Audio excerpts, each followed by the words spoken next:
सभी को नमस्कार। डियर स्टूडेंट्स, अपन ने प्रीवियस क्लास में मोनोक्लोनल एंटीबॉडीज बनाने का जो मेथड था उसको 4 स्टेप में अच्छे से समझ लिया था।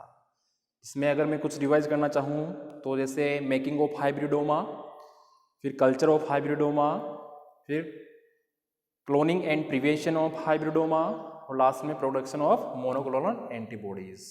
इन 4 स्टेप्स के माध्यम से अपन ने मोनोक्लोनल एंटीबॉडीज, जिन्हें शॉर्ट में बोलते हैं MAbs, मोनोक्लोनल एंटीबॉडीज, MAbs, ये शॉर्ट फॉर्म है, बनाना अपन ने सीख ली थी। उसी में एक छोटा सा पॉइंट अपना रह गया था, वो ये था कि मोनोक्लोनल एंटीबॉडीज की उपयोगिताएं क्या है, इनका उपयोग अपन किस किस क्षेत्र में कर सकते हैं, ये कौन कौन से प्रोडक्ट बनाने में कर सकते हैं। तो उसी में अपन को पॉइंट ऐड करना है एक,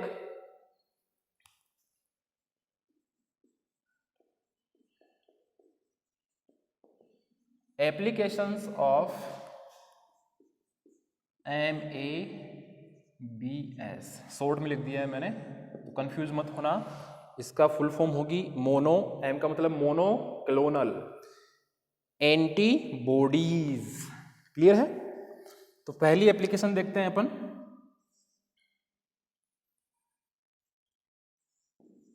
जीन क्लोनिंग, यानी जीन्स की क्लोन बनाने में, जीन्स के क्लोन बनाने में इस विधि को यूज में ले सकते हैं। दूसरा,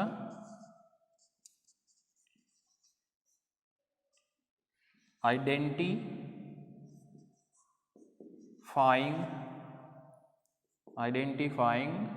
ऑफ सेल टाइप, यानी कि इस विधि के माध्यम से, इस टेक्निक के माध्यम से अपन सेल किस टाइप की है उसका पता भी अपन लगा सकते हैं कि वो सेल एंटीबॉडी उत्पन्न कर सकती है, नहीं कर सकती, एक प्रकार की, एक विशेष प्रकार की एंटीबॉडी बना सकती है, नहीं बना सकती, क्या वो कैंसर पैदा करने वाली सेल है कि कैंसर पैदा करने वाली नहीं कर सकती, या वो एंटीबॉडी बनाने वाली लिम्फोसाइट सेल है या नहीं बनाने वाली लिम्फोसाइट सेल है।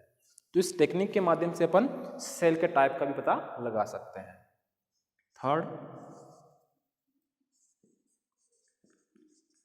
सप्रेशन ऑफ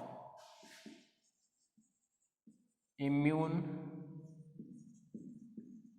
रिस्पॉन्स, सप्रेशन यानी दबाना, इम्यून रिस्पॉन्स यानी कि प्रतिरक्षा प्रतिक्रिया, यानी इस विधि के माध्यम से अपन बॉडी में जो एंटीजेंस के खिलाफ जो प्रतिक्रिया होती है उसको अपन कम या ज्यादा भी कर सकते हैं। अगला एप्लीकेशन, डायग्नोसिस ऑफ डिजीज, यानी कि विभिन्न प्रकार की जो बीमारियां हैं उनका निदान भी इस विधि के माध्यम से किया जा सकता है। जैसे कैंसर, MAbs में अपन ने कैंसर का एग्जांपल लिया था, जिन्हें माइलोमा सेल्स अपन बोल रहे थे। अगला,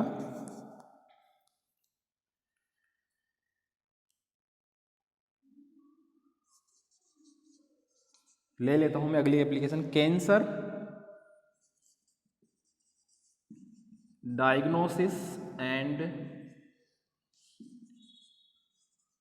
थेरेपी,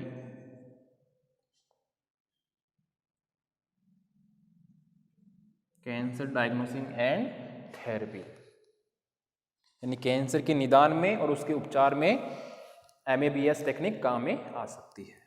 ऐसे अगली, बायो मेडिकल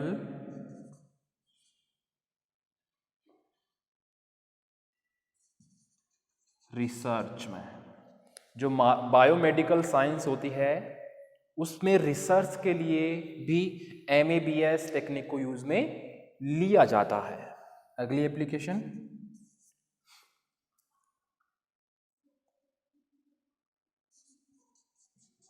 वैक्सीन प्रोडक्शन में विभिन्न प्रकार की जो वैक्सीन बनाते हैं उस टेक्निक से अपन बना सकते हैं, क्योंकि ये टेक्निक अपन को पता चलता है कि स्पेशल टाइप की एक ही प्रकार की एंटीबॉडीज बनती हैं, तो अपन इस टेक्निक का वैक्सीन प्रोडक्शन में यूज भी कर सकते हैं। तो ये भी इसकी एक एप्लीकेशन हुई। अगला, protein and enzyme. Protein and enzyme purification, शुद्धिकरण जिसे बोलते हैं, यानी इस टेक्निक के माध्यम से अपन प्रोटीन और एंजाइम्स को प्यूरिफाई कर सकते हैं, पता लगा सकते हैं कि ये प्रोटीन या एंजाइम क्या काम करता है, किस काम में बॉडी में काम आता है, या कौन सी क्रियाएं करने में यूज में आता है। तो उनको भी अपन प्यूरिफाई कर सकते हैं, आइसोलेट कर सकते हैं। तो ये कुछ मैंने आपको MABS टेक्निक की एप्लीकेशंस बताई है। इनके अलावा और भी है, जैसे काइमेरिक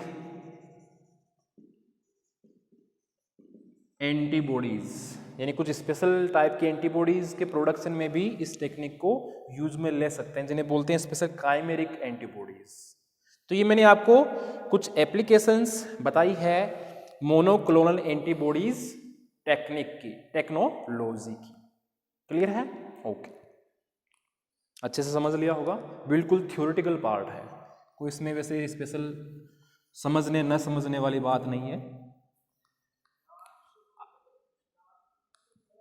अगला पॉइंट ले रहे हैं अपन, जेनेटिक इंजीनियरिंग, जो अपने आपके सिलेबस में ऐड कर रखा है, कई बार 1 नंबर के क्वेश्चन में पूछ लिया जाता है, और इस जेनेटिक इंजीनियरिंग से बहुत ही छोटे छोटे क्वेश्चन पूछे गए हैं अब तक, तो ये पॉइंट भी अपना क्लियर करना जरूरी है।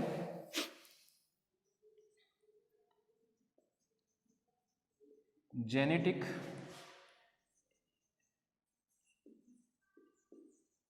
इंजीनियरिंग, जिसे बोलते हैं आनुवांशिक अभियांत्रिकी। ठीक है, तो ये क्या होती है, किसे कहते हैं? सबसे पहले इसको समझना कि लेबोरेटरी में कंट्रोल कंडीशंस में, जैसे अपनी जूलॉजी लैब है, इसमें अपन कुछ कंट्रोल कंडीशन अप्लाई करें, जैसे कि मेरे को 20 डिग्री टेम्परेचर चाहिए, इतनी pH चाहिए माध्यम की, तो ये इनको क्या बोलेंगे अपन? Control conditions. तो ध्यान से सुनना, लेबोरेटरी में कंट्रोल कंडीशंस में आउटर सेल या DNA या जीन, फोर्जन जिसे बोलते हैं, या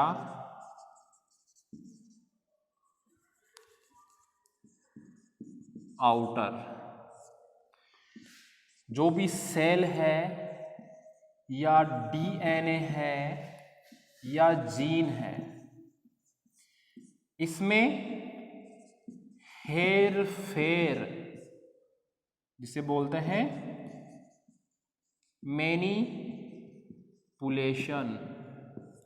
यानी जीन की संरचना में या DNA की संरचना में हेर फेर करना, अदला बदली करना, मैनिपुलेशन कहलाता है। क्लियर है? तो वापस रिपीट कर रहा हूं, लेबोरेटरी में कंट्रोल कंडीशंस में किसी भी आउटर या फोर्जन सेल या DNA या जीन में हेर फेर या मैनिपुलेशन करने के स्टडी के साइंस को, हेर फेर करने के साइंस की स्टडी को या ऐसी साइंस के अध्ययन की विज्ञान को अपन क्या बोलेंगे? जेनेटिक इंजीनियरिंग बोलेंगे। यानी कि ये काम जिस साइंस में किया जाता है उसकी स्टडी को क्या बोलेंगे? जेनेटिक इंजीनियरिंग, या उस साइंस को क्या बोलेंगे? Genetic engineering. क्योंकि जेनेटिक यानी कि आनुवांशिक, आनुवांशिक मतलब कि DNA, जीन्स, गुणसूत्र, तो वही तो मैंने बताया यहाँ पे। क्लियर है डेफिनेशन? ओके। इस टेक्निक के माध्यम से artificial gene synthesis,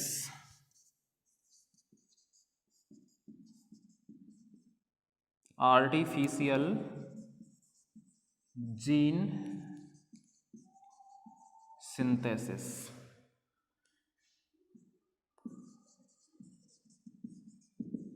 modification, modification यानी कि कोई कोई गाड़ी होती है पुरानी, उसको अपन मॉडिफाई करवा के कुछ अलग ही रूप दे देते हैं। ऐसे कोई गुणसूत्र है या क्रोमोसोम है, उसमें अपन ने कुछ अवांछित जीन हटा दिए और नए ट्रांसफर कर दिए, तो वो क्या कहलाएगा? मॉडिफिकेशन, या एक कृत्रिम जीन का संश्लेषण।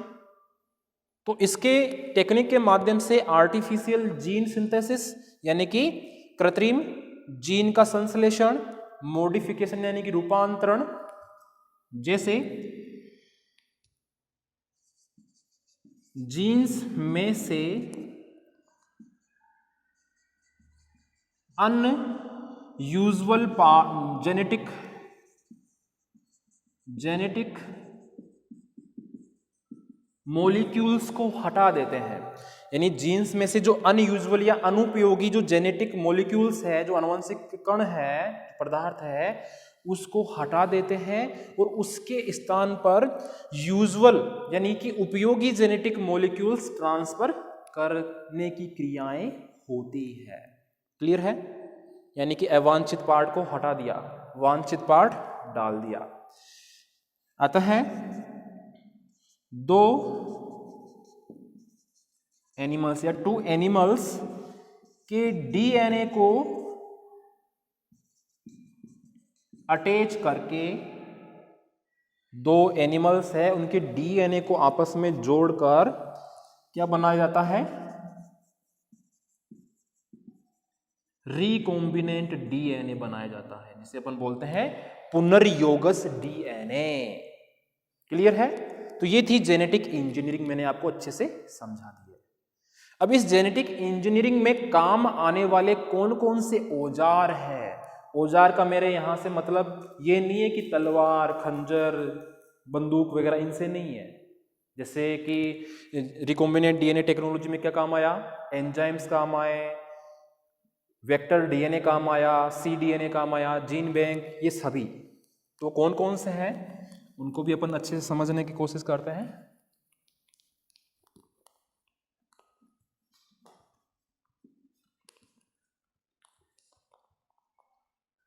ध्यान देना। टूल्स ऑफ जेनेटिक इंजीनियरिंग, यहाँ पे टूल्स से मतलब है औजार से, यानी काम आने वाले कोई भी एंजाइम हो वो सभी। तो फर्स्ट नंबर पे जो टूल है वो है एंजाइम्स। एंजाइम्स में अपन पहले पढ़ चुके हैं कि एक तो है एक्सोन्यूक्लियेज एंजाइम, दूसरा है एंडो न्यूक्लियेज एंजाइम। एक्सोन्यूक्लियेज क्या करेगा? 5 डेज से 3 डेज दिशा में कट मारेगा, और एंडोन्यूक्लियेज 5 डेज से 3 डेज दिशा के अतिरिक्त इसको पहचान कर कट मारेगा। और एक अपन ने नाम सुना है रेस्ट्रिक्शन एंडो न्यूक्लियेज, ये सबसे मोस्ट है। कैसे है? क्योंकि यह डीएनए की एक स्पेशल सीक्वेंस को पहचान कर वहां पर कट मारने का काम करता है, जैसा कि मैंने आपको फर्स्ट ईयर में समझाया था। तो मैं क्या लिखूंगा? स्पेशल साइट को पहचान कर कट मारता है। तो यहां से भी क्वेश्चन बन सकता है, रेस्ट्रिक्शन एंडोन्यूक्लियस एंजाइम क्या है, किसे कहते हैं, इसका क्या कार्य है। कई बार ये क्वेश्चन बना है कि इस एंजाइम की खोज किसने की थी, जिसके कारण नोबेल प्राइज भी दिया गया था उन वैज्ञानिकों को। तो उनका नाम था doctor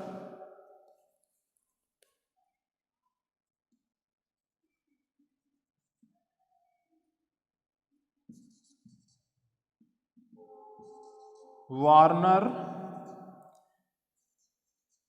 arbor, H.O. Smith and doctor Nathans, इनको सन 1978 में चिकित्सा क्षेत्र का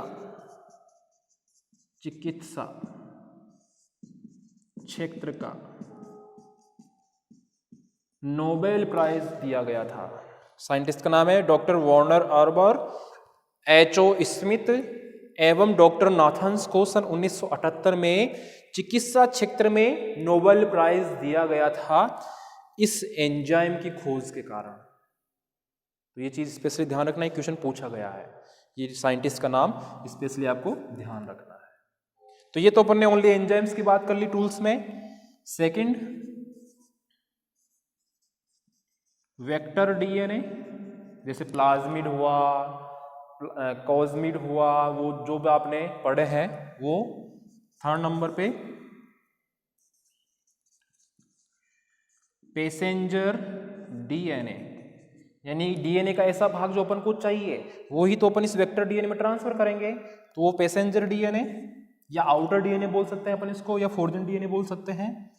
फोर्थ नंबर पे सी डीएनए, फिफ्थ नंबर पे जीन बैंक।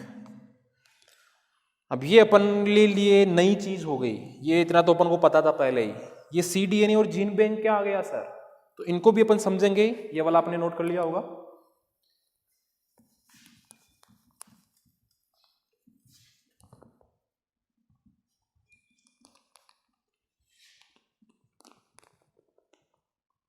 तो ये सी डीएनए क्या है और जीन बैंक क्या है,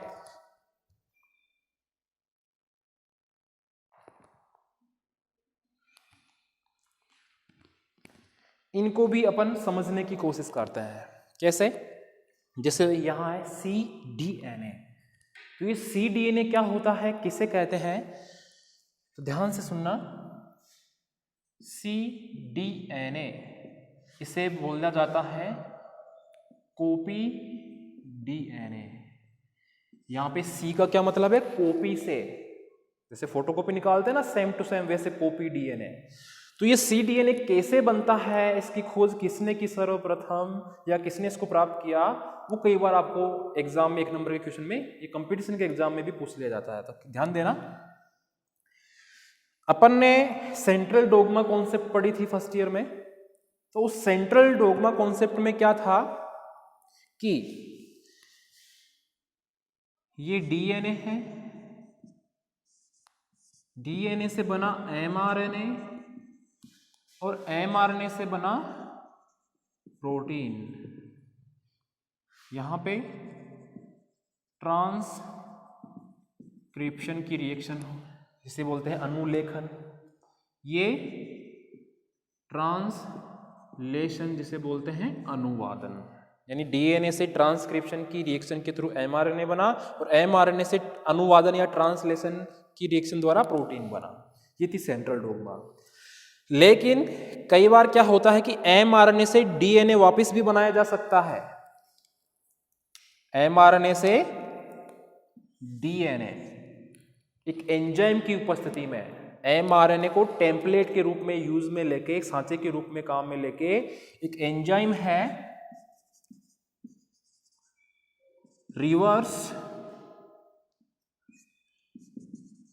ट्रांसक्रिप्टेज, नाम सुना होगा, मैंने वहां पे भी बताया था आपको। रिवर्स ट्रांसक्रिप्टेज एंजाइम की हेल्प से एमआरएनए को टेम्पलेट के रूप में, एक सांचे के रूप में काम में लेके सी डीएनए बनाया जाता है।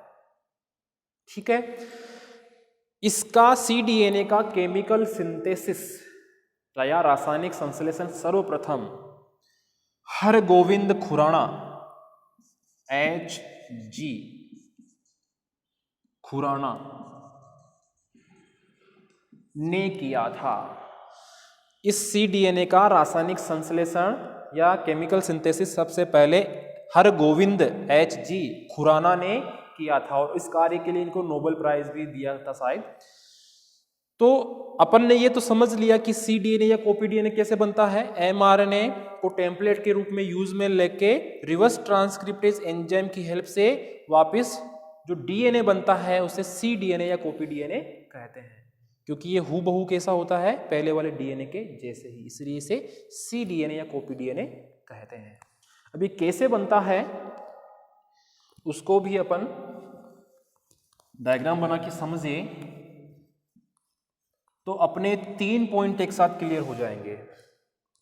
एक तो सी डीएनए क्या है, एक जीन बैंक कैसे बनाते हैं, जीन कोष जिसे बोलते हैं। तो ध्यान देना, यह है अपने पास कोई mRNA,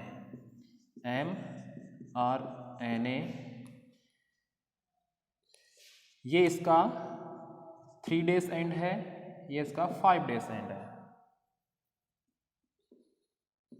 ठीक है। अब यहां पे मैं जो एंजाइम काम में ले रहा हूं वो है रिवर्स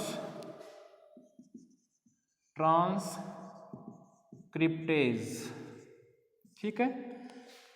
तो रिवर्स ट्रांसक्रिप्टेज एंजाइम की उपस्थिति में इस mRNA को टेम्पलेट के रूप में यूज में लेते हुए ये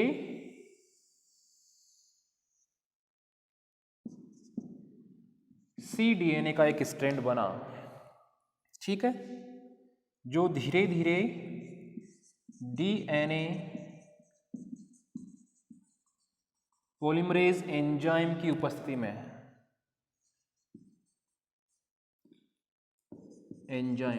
उपस्थिति में डबल स्टैंडर्ड डीएनए या कॉपी डीएनए बनकर तैयार हो जाता है। ये 3 डेज एंड था, ये 5 डेज एंड था, ये इसका 3 डेज एंड, ये 5 डेज, ये 3 डेज, ये 5 डेज। यहां पे एक एंजाइम काम लेते हैं न्यूक्लियेज। न्यूक्लियस एंजाइम क्या करेगा, यहां पे कट मार देगा तो ये दोनों स्ट्रैंड इसके यानी कि डबल स्टैंडर्ड डीएनए ये हो जाएगा। तो नेक्स्ट डायग्राम ये लो, ये इसका 3 डेज, ये 5 डेज, ये 3 डेज, ये सॉरी 5 डेज, ये 3 डेज। तो ऐसे ही ये क्या बना अपने पास, सी डीएनए प्राप्त हो गया। mRNA को टेम्पलेट के रूप में यूज में लिया रिवर्स ट्रांसक्रिप्टेज एंजाइम की हेल्प से, ये अपन ने सी डीएनए बनाया। ऐसे ही इस डीएनए की अनेकों कॉपियां प्राप्त की जाती है, उनको एक जगह संग्रहित किया जाता है जिसे अपन क्या बोलेंगे, जीन बैंक बना सकते हैं अपन।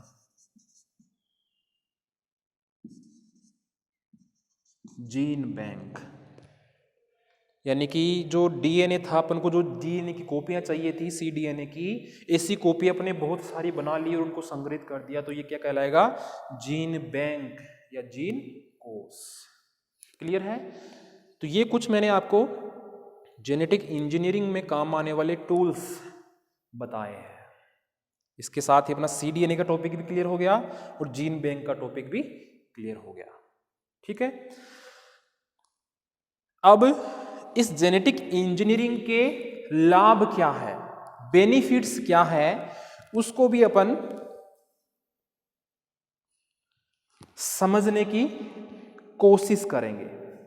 लाभ की बात है यानी कि इससे जेनेटिक इंजीनियरिंग से कुछ स्पेशल टाइप के लाभदायक प्रोडक्ट्स बनाए जा सकते हैं, जैसे कि HGH ह्यूमन ग्रोथ हार्मोन, आपने नाम सुना होगा।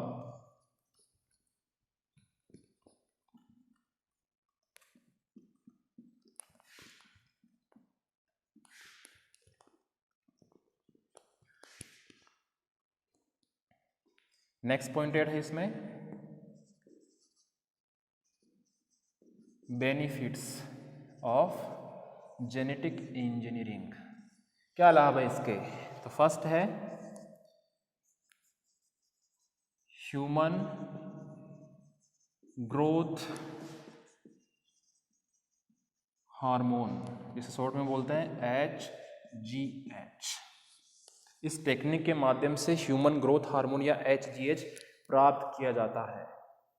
ये HGH हार्मोन कहाँ पे बनता है, हाइपोथैलेमस से रिलीज होने वाले सोमेटोस्टेनिन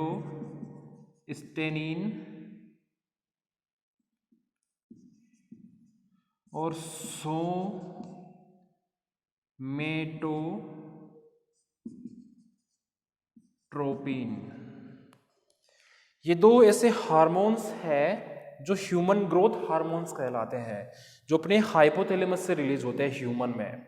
ह्यूमन की हाइपोथैलेमस से सोमेटोस्टेनिन और सोमेटोट्रोपिन नामक हार्मोन्स रिलीज किए जाते हैं, ग्रोथ हार्मोन्स रिलीज किए जाते हैं, जो लगभग 14 एमिनो एसिड चेन द्वारा मिलकर बने होते हैं। यानी कि इनकी स्ट्रक्चर की बात करें तो ये लगभग 14 एमिनो एसिड्स की चेन से मिलकर बने हुए होते हैं। इनको पहले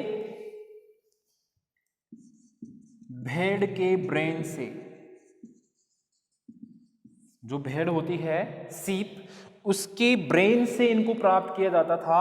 जैसे 5 मिलीग्राम ह्यूमन ग्रोथ हार्मोन प्राप्त करना है तो उसके लिए लगभग 1 लाख भेड़ों को मारा जाता था, क्योंकि ये भेड़ के ब्रेन मस्तिष्क से प्राप्त होता है। तो 1 लाख भेड़ें जब मरती थी तो 5 मिलीग्राम ह्यूमन ग्रोथ हार्मोन प्राप्त होता था, जो आजकल अपन मार्केट में देखते हैं कि इसका सेवन करो तो ग्रोथ बढ़ेगी, बच्चों की हाइट बढ़ेगी।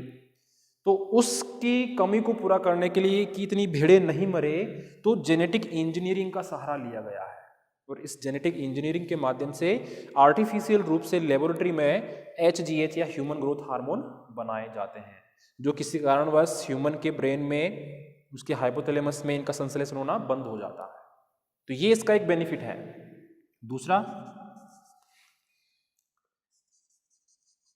Human interferon gene, human interferon gene, short में HIG। इंटरफेरोन अपन को पता है, इम्यूनोलॉजी में पढ़ा था अपन ने। यह प्रोटीन से बनकर बना हुए भाग होते हैं, कण होते हैं, और यह वायरस के इन्फेक्शन से अपने बचाते हैं। तो इनकी खोज, HIG की खोज इजाक्स लिंडेनमान ने की थी। ये जो HIG या ह्यूमन इंटरफेरोन जो जीन्स है, इनकी खोज सर्वप्रथम इजाक्स और लिंडेमान ने की थी। ये दूसरा बेनिफिट। तीसरे बेनिफिट, जैसे इतना टाइम नहीं है अपने पास, तो वैक्सीन के प्रोडक्शन में, वैक्सीन जैसे हेपेटाइटिस B की हो गई, पोलियो की हो गई, रेबीज वायरस की हो गई, ऐसे ही ह्यूमन जो जेनेटिक डिजीज है उनकी ट्रीटमेंट में इसको यूज में ले सकते हैं, जेनेटिक इंजीनियरिंग को। जैसे हीमोफीलिया है, थैलेसेमिया है, वर्णांधता है। तो इस जेनेटिक इंजीनियरिंग के बहुत अच्छे लाभ हैं। क्लियर है? तो आज के लिए इस क्लास में इतना ही।